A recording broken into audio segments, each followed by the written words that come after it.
2 guards flanked me like I might bolt at any second, but they weren't leading. She was the princess, not draped in delicate silks or tottering in jeweled heels, but wearing a fitted deep blue riding coat over light armor worked so fine it could have been ceremonial, if not for the faint dents along the vambrace as her boots were travel-worn. A sword hung at her hip, real steel, not the gilded kind for show.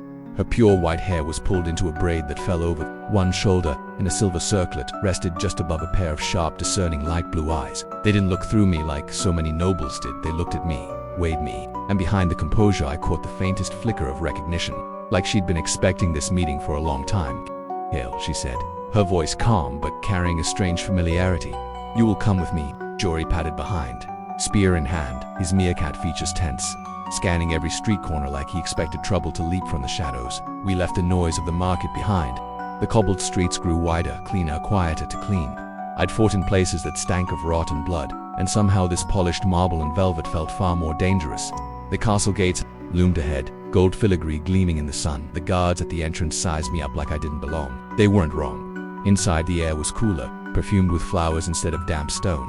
My boots felt too loud on the polished floor. She kept her pace steady beside me, close enough that I could hear the quiet rasp of her armor when she moved. Before I could ask why she'd come herself, the throne room doors opened.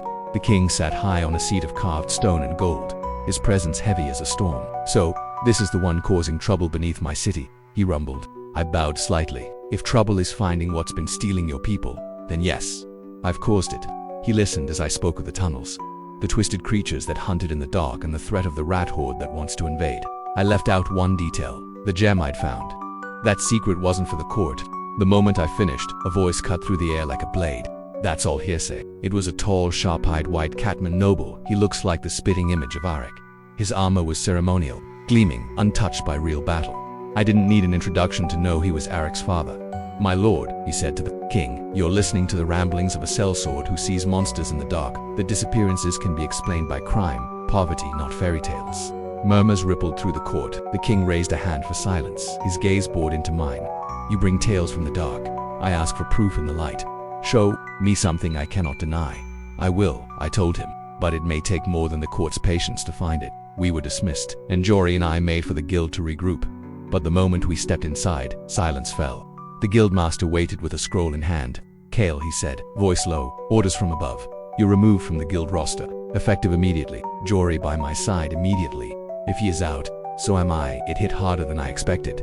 The guild had been a means to survive, to belong. I didn't say a word, just got my things and walked out.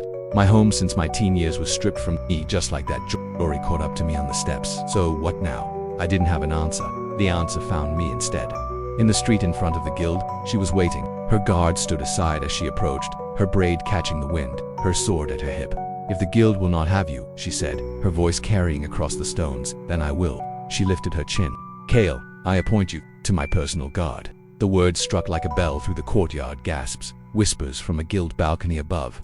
I saw Aric watching, his knuckles white on the railing, his face twisted with rage. I answered, "Of course, milady, as long as Jory may join as my assistant." The princess gave me the faintest smile, like we'd just agreed to something far bigger than I understood. If the tunnels were a battlefield, the court was a war, and I had just been given a new banner to fight under.